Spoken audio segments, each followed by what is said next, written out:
নৱম তথা দশম শ্ৰেণীৰ শিক্ষাৰ্থীসকল তোমালোকক মই মোৰ অনলাইন ক্লাছলৈ স্বাগতম জনাইছো। আমি ভাৰতবৰ্ষৰ ভূগোল নামৰ অধ্যায়টি অধ্যয়ন কৰি আছো। ইতিমধ্যে মই বিভিন্ন বিষয়ৰ ওপৰত আলোচনা কৰিলো। ভাৰতবৰ্ষৰ ভূগোলৰ ওপৰত, ভাৰতবৰ্ষৰ অৱস্থিতিৰ ওপৰত আলোচনা কৰিলো, ভাৰতবৰ্ষৰ বৈচিত্ৰ্যৰ মাজত ঐক্যৰ কথা আলোচনা কৰিলো, বিভিন্ন ভূ অৱয়বৰ কথা আলোচনা কৰিলো তথা জলবায়ুৰ কথাও আলোচনা কৰিলো। আজি আমাৰ এই অধ্যায়টি অৰ্থাৎ ভাৰতবৰ্ষৰ ভূগোল নামৰ অধ্যায়টি পঞ্চম খণ্ড। আজিৰ অধ্যায়ত আমি আলোচনা কৰিম ভাৰতবৰ্ষৰ উদ্ভিদৰ বিষয়ে। ভাৰতবৰ্ষৰ ভিন্ন অৱয়বৰ কথা আমি আলোচনা কৰিছিলো যোৱা ক্লাছত। এই বিভিন্ন ভূ অৱয়বৰ ভিতৰত ভাৰতবৰ্ষত পাৰ্বত্য অঞ্চল আছে, সমভূমি অঞ্চল আছে, মালভূমি অঞ্চল আছে, মৰুভূমি অঞ্চলো আছে, ইয়াৰ উপৰি উপকূল অঞ্চলো আছে। এই ভিন্ন ভূ অৱয়ৱত ভাৰতবৰ্ষৰ উদ্ভিদো কিন্তু ভিন্ন। এইবোৰ কিহৰ কাৰণে, কেনেকুৱা ধৰণৰ উদ্ভিদ জন্মে, এই সকলো কথা আমি এই অধ্যায়টিত আলোচনা কৰিম। সেয়েহে ছাত্ৰ ছাত্ৰীসকল, আহাচোন আমি আজি এই ক্লাছটো আৰম্ভ কৰো। ভাৰতবৰ্ষৰ ভূগোল। উদ্ভিদ এক মূল্যৱান প্ৰাকৃতিক সম্পদ। প্ৰাকৃতিক পৰিৱেশৰ ভাৰসাম্য ৰক্ষাৰ বাবে উদ্ভিদ অপৰিহাৰ্য। উদ্ভিদে কেনেকুৱা ধৰণৰ কাম কৰে? উদ্ভিদে মাটিত পানী আবদ্ধ কৰি ৰাখে, তাৰোপৰি ভূমি ক্ষয়ো ৰোধ কৰে। উদ্ভিদৰ আৱৰণৰ বাবে মাটিৰ উৰ্বৰতা বৃদ্ধি পায়। আনহাতে উদ্ভিদৰ আৱৰণ যদি নোহোৱা হৈ যায়, বিভিন্ন ধৰণৰ পাৰিৱেশিক সমস্যাই বাহ কৰি উঠিব পাৰে। ভাৰতবৰ্ষৰ ক্ষেত্ৰত ভাৰতবৰ্ষত উদ্ভিদ আৰু অন্যান্য বন সম্পদত যথেষ্ট চহকী। ভাৰতবৰ্ষৰ অৰণ্যত ভিন্ন ধৰণৰ উদ্ভিদৰ আছে, তাৰোপৰি এইবিলাকৰ বহুতৰে ঔষধি মূল্যও আছে। আমাৰ পৰিৱেশত ওখ ওখ গছ গছনিৰ পৰা আৰম্ভ কৰি চাপৰ ঘাঁহ, বন আৰু খেলুৱৈলৈকে ভিন্ন প্ৰকাৰৰ উদ্ভিদ আছে। উদ্ভিদৰ এই আকাৰ প্ৰকাৰ অঞ্চলভেদে ভিন্ন হোৱা দেখা যায়। এইমাত্ৰ মই তোমালোকক উল্লেখ কৰিলো, ভাৰতবৰ্ষত ভিন্ন ভূ অৱয়ব আছে, পৰ্বত আছে, পাহাৰ আছে, মালভূমি, সমভূমি, উপকূল ভূমি, তাৰোপৰি মৰুভূমি আছে। ভিন্ন ধৰণৰ অঞ্চলত উদ্ভিদৰ এই আকাৰ আৰু প্ৰকাৰ বিলাক বেলেগ বেলেগ হোৱা দেখা যায়। কিয় এনেকুৱা ধৰণৰ ভিন্নতা দেখিবলৈ পোৱা যায়? কিয়নো এইবোৰ নিৰ্ভৰ কৰে জলবায়ুৰ ওপৰত। আমি জানো যে ভূপৃষ্ঠৰ বিভিন্ন প্ৰাকৃতিক পৰিৱেশত ভিন্ন জলবায়ু অনুভূত হয়। জলবায়ুৰ এনে বিভিন্নতাই মূলতঃ নানা প্ৰকাৰৰ মাটিৰ সৃষ্টি কৰে। জলবায়ু ভিন্ন হোৱাৰ বাবে মাটিও ভিন্ন হয় আৰু মাটিৰ ওপৰত নিৰ্ভৰ কৰিয়েই উদ্ভিদৰ প্ৰজাতি বেলেগ বেলেগ হয়। মাটিৰ গুণাগুণ, কেনেকুৱা মাটিত কেনেকুৱা ধৰণৰ উদ্ভিদ জন্মে, সেইটো নিৰ্ভৰ কৰে মাটিৰ গুণাগুণৰ ওপৰত। গতিকে সংক্ষেপতে ক'ব পাৰি যে উদ্ভিদৰ প্ৰকাৰ, বৃদ্ধি আৰু বিতৰণ প্ৰধানকৈ মাটিৰ গুণাগুণৰ ওপৰত, তাৰোপৰি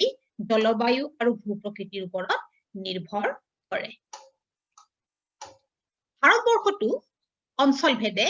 ভূ-প্ৰকৃতি, জলবায়ু আৰু মাটিৰ গুণাগুণ ভিন্ন হোৱা দেখা যায় আৰু সেইবাবে দেশখনত উদ্ভিদৰ প্ৰকাৰ আৰু বিতৰণ ভিন্ন হোৱা দেখা যায়। উদ্ভিদৰ প্ৰকাৰ আৰু বিতৰণ ভিন্ন হোৱা দেখা যায়। দেশখনৰ উদ্ভিদসমূহক 6টা ভাগত বিভক্ত কৰিব পাৰি। তোমালোকৰ পাঠ্যপুথিত থকা এখন মেপ উল্লেখ কৰি দিয়া হৈছে ইয়াতে, ভাৰতবৰ্ষৰ উদ্ভিদৰ প্ৰকাৰ। এই মেপখন চালে তোমালোকে গম পাবা যে ভাৰতবৰ্ষত 6 ধৰণৰ উদ্ভিদ ভাগ কৰিব পাৰি। এইবোৰ হৈছে চিৰসেউজীয়া উদ্ভিদ, মৌচুমীয় উদ্ভিদ, কাঁইটীয়া মৰু উদ্ভিদ, তৃণজাতীয় উদ্ভিদ, বদ্বীপীয় বা মেংগ্ৰোভ উদ্ভিদ আৰু পাৰ্বত্য উদ্ভিদ। এই উদ্ভিদ কেইটা এই চিত্ৰখনত বা মানচিত্ৰখনত তোমালোকে চাই লোৱা। চিৰসেউজীয়া উদ্ভিদ, চিৰসেউজীয়া উদ্ভিদৰ সাংকেতিক চিহ্ন হৈছে এইটো। গতিকে যি অঞ্চলত এই সাংকেতিক চিহ্ন দেখিবলৈ পাবা, সেই অঞ্চলত চিৰসেউজীয়া উদ্ভিদ জন্মে। অৰ্থাৎ আমি যদি মানচিত্ৰখন অধ্যয়ন কৰো, তেতিয়া আমি গম পাম এইখিনি অঞ্চল মানে পশ্চিম ঘাট পৰ্বতৰ পশ্চিমাঞ্চল আৰু এইখিনি অঞ্চল মানে হিমালয় পৰ্বতৰ শিৱালিক অঞ্চলত চিৰসেউজীয়া উদ্ভিদ দেখিবলৈ পোৱা যায় আনহাতে মৌচুমীয় উদ্ভিদ দ্বিতীয়টো হৈছে মৌচুমীয় উদ্ভিদ মৌচুমীয় উদ্ভিদ দেখিবলৈ পোৱা যায় বা মৌচুমীয় উদ্ভিদ জন্মে এইখিনি অঞ্চলত অৰ্থাৎ দাক্ষিণাত্য মালভূমিৰ কিছু অংশ আৰু গংগা সিন্ধু গংগা ব্ৰহ্মপুত্ৰ নদীৰ সমভূমি অঞ্চলত কাইটিয়া মৰু উদ্ভিদ জন্মে বা গজে থৰ মৰুভূমি অঞ্চলত এইখিনি অঞ্চলত কাইটিয়া মৰু উদ্ভিদ দেখিবলৈ পোৱা যায় তৃণজাতীয় উদ্ভিদ জন্মে এই অঞ্চলত এই মধ্য অঞ্চলত তৃণজাতীয় উদ্ভিদ জন্মে ইয়াৰ পিছত বদ্বীপীয় বা মেংগ্ৰোভ উদ্ভিদ জন্মে এই কোলা ঠাই যে দেখুওৱা হৈছে কোলা চিন দিয়া হৈছে এইবিলাকত মেংগ্ৰোভ উদ্ভিদ দেখিবলৈ পোৱা যায় আৰু সেইখন পাৰ্বত্য উদ্ভিদ দেখিবলৈ পোৱা যায় হিমালয় পৰ্বতমালা আৰু বিভিন্ন ধৰণৰ পাহাৰীয়া অঞ্চলত পাৰ্বত্য উদ্ভিদ দেখিবলৈ পোৱা যায় গতিকে শিক্ষাৰ্থীসকল এই 6 ধৰণৰ উদ্ভিদৰ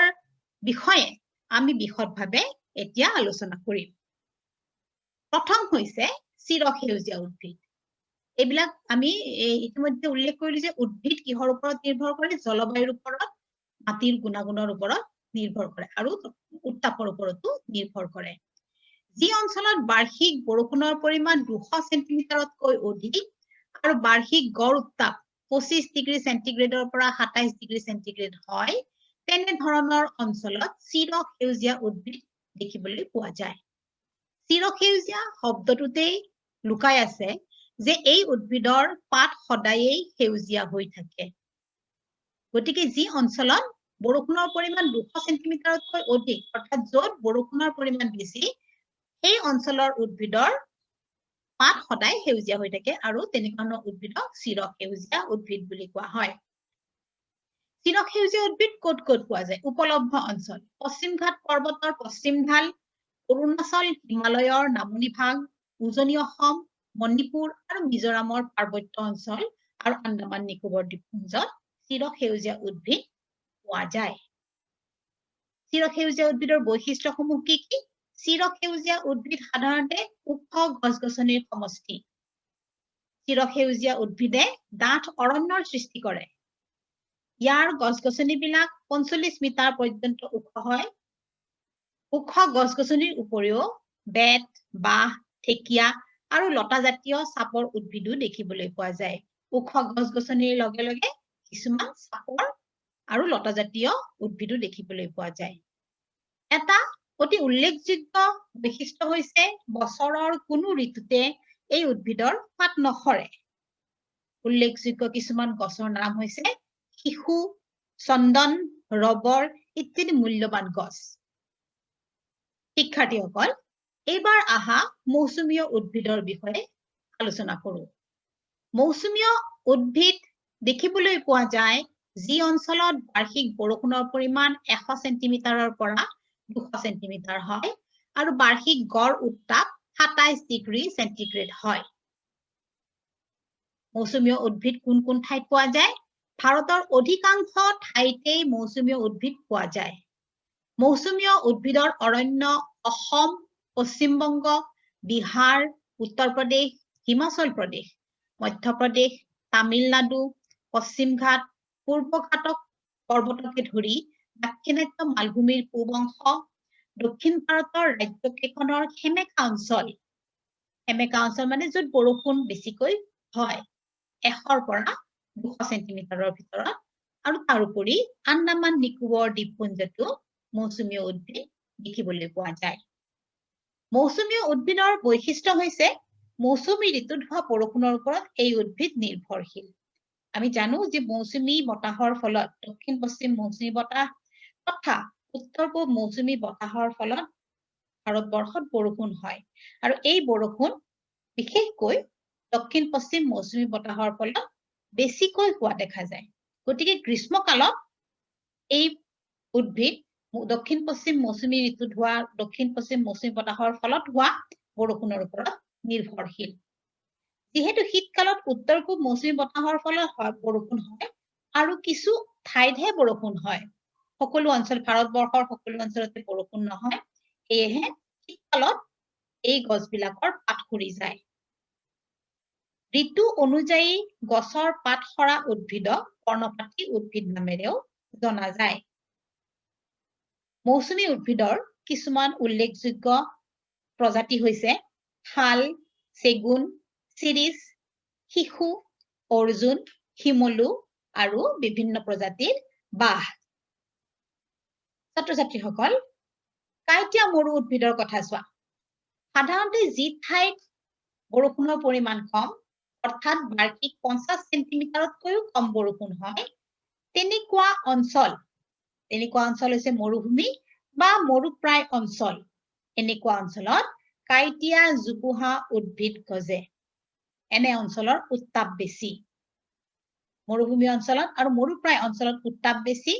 লগতে বৰষুণৰ পৰিমাণো কম হেহে ইয়াত যি ধৰণৰ উদ্ভিদ হয় সেই উদ্ভিদবিলাক জোপোহা হয় আৰু এই উদ্ভিদৰ গছৰ পাতত কাইট থাকে এই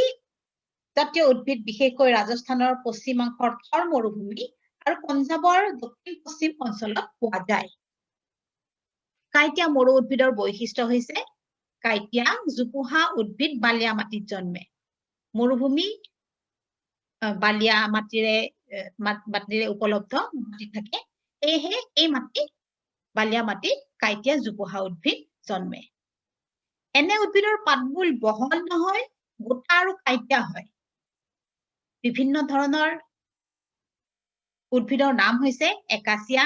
বিভিন্ন প্ৰকাৰৰ কেকটাছ খেজুৰ মৰুদ্যান অঞ্চলত খেজুৰ আদি হয় এইবিলাক হৈছে প্ৰধান উদ্ভিদ তৃণজাতীয় উদ্ভিদ যি অঞ্চলত বাৰ্ষিক বৰষুণৰ পৰিমাণ 50 সেন্টিমিটাৰৰ পৰা 100 সেন্টিমিটাৰ হয় তেনে অঞ্চলত তৃণজাতীয় উদ্ভিদ পোৱা যায় এই উদ্ভিদ প্ৰধানকৈ উত্তৰ ভাৰতৰ পঞ্জাব ৰাজস্থানৰ পূব অংশ উত্তৰ প্ৰদেশৰ সমতল ভাগৰ একাংশ আৰু দাক্ষিণাত্য মালভূমিৰ মাজভাগৰ অন্ধ্ৰ প্ৰদেশ কৰ্ণাটক আৰু মহাৰাষ্ট্ৰৰ অংশ বিশেষত পোৱা যায়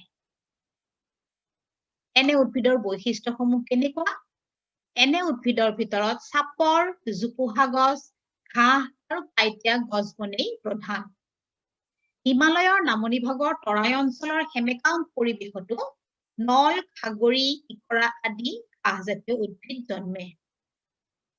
তৃণজাতীয় উদ্ভিদ 2 পৰা 3 মিটাৰ মান ওখ হয় আৰু এই ওখ ঘাঁহজাতীয় তৃণজাতীয় উদ্ভিদৰ মাজে মাজে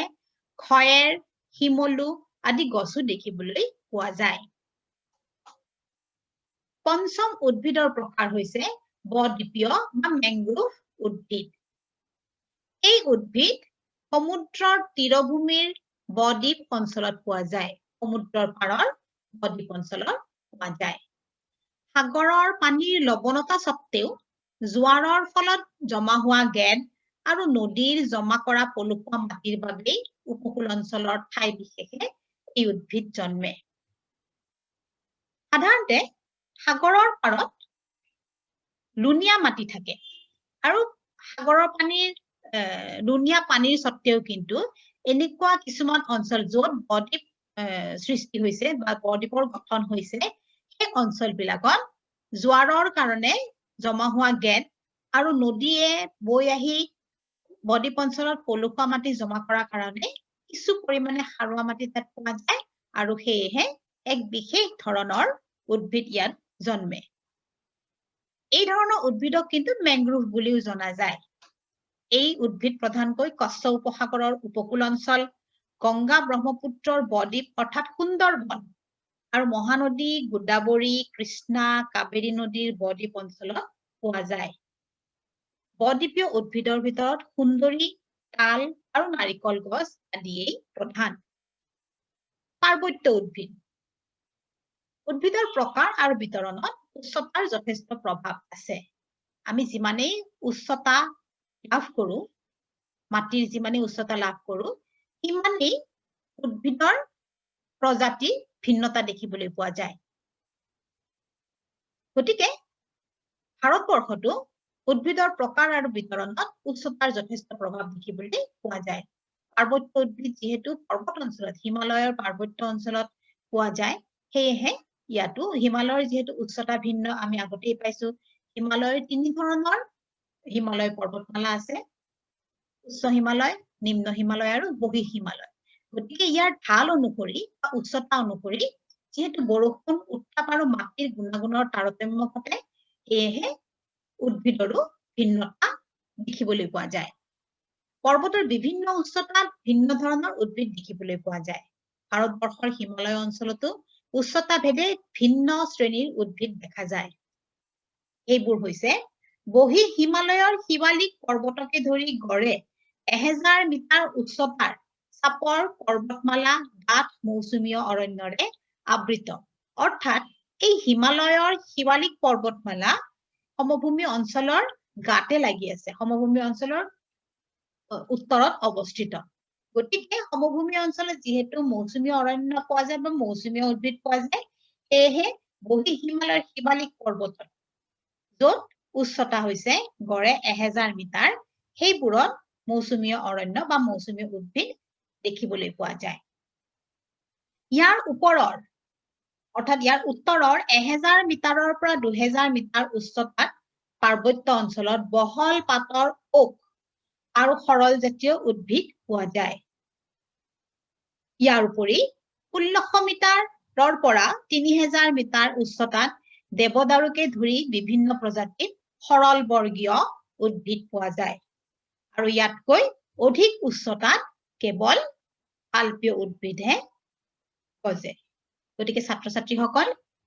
এই কেইটাই হৈছে ভাৰতবৰ্ষৰ উদ্ভিদৰ প্ৰজাতি বা প্ৰকাৰ 6 ধৰণৰ আমি ভাৰতবৰ্ষ উদ্ভিদৰ প্ৰকাৰ দেখিবলৈ পালো আৰু এই 6 প্ৰকাৰৰ উদ্ভিদৰ কথা আমি বিশদভাৱে আলোচনা কৰিলো ছাত্ৰ ছাত্ৰীসকল গতিকে আমি যিমানখিনি কথা আলোচনা কৰিলো আমি সদায় কৰাৰ নিচিনাকৈ প্ৰত্যেকটো ক্লাছতে কৰাৰ নিচিনাকৈ আমি এতিয়াও কিছুমান প্ৰশ্নৰ উত্তৰ আলোচনা কৰিম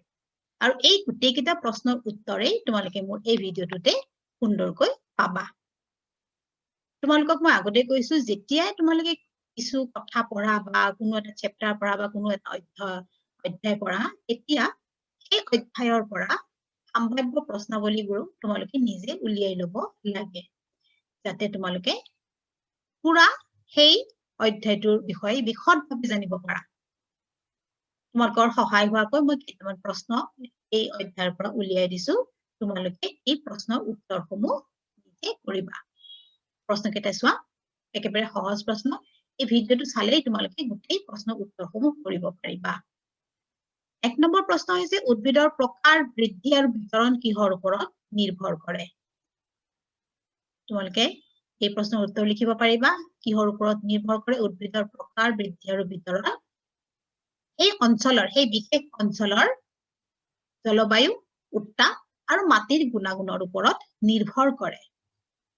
ভাৰতবৰ্ষত কিমান প্ৰকাৰৰ উদ্ভিদ আছে ভাৰতবৰ্ষত 6 প্ৰকাৰৰ উদ্ভিদ আছে আৰু কি কি তোমালোকে পাইছা লিখি দিবা চিৰসেউজীয়া উদ্ভিদ ভাৰতবৰ্ষৰ ক'ত ক'ত পোৱা যায় এই প্ৰশ্নৰ উত্তৰত তোমালোকে লিখিবা ভাৰতবৰ্ষৰ যি অঞ্চলত 200 সেন্টিমিটাৰতকৈ অধিক বৰষুণ হয় তথা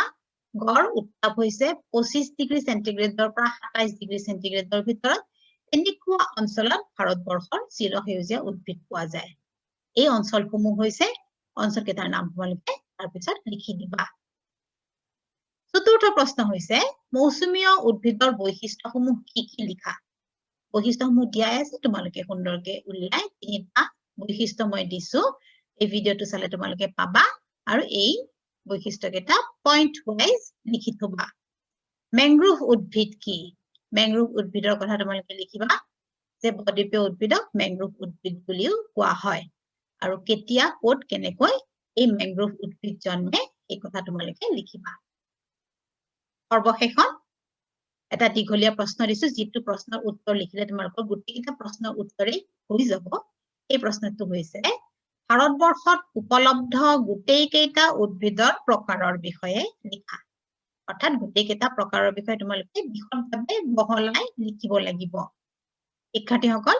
তোমালোকে এই প্ৰশ্নৰ উত্তৰকেইটা সুন্দৰকৈ লিখিব পাৰিবা আৰু মোৰ এই ভিডিঅ'টো চালে তোমালোকৰ সহায়ক হ'ব গতিকে শিক্ষাৰ্থীসকল তোমালোকক আজি মই ইয়াতে এৰিছো ধন্যবাদ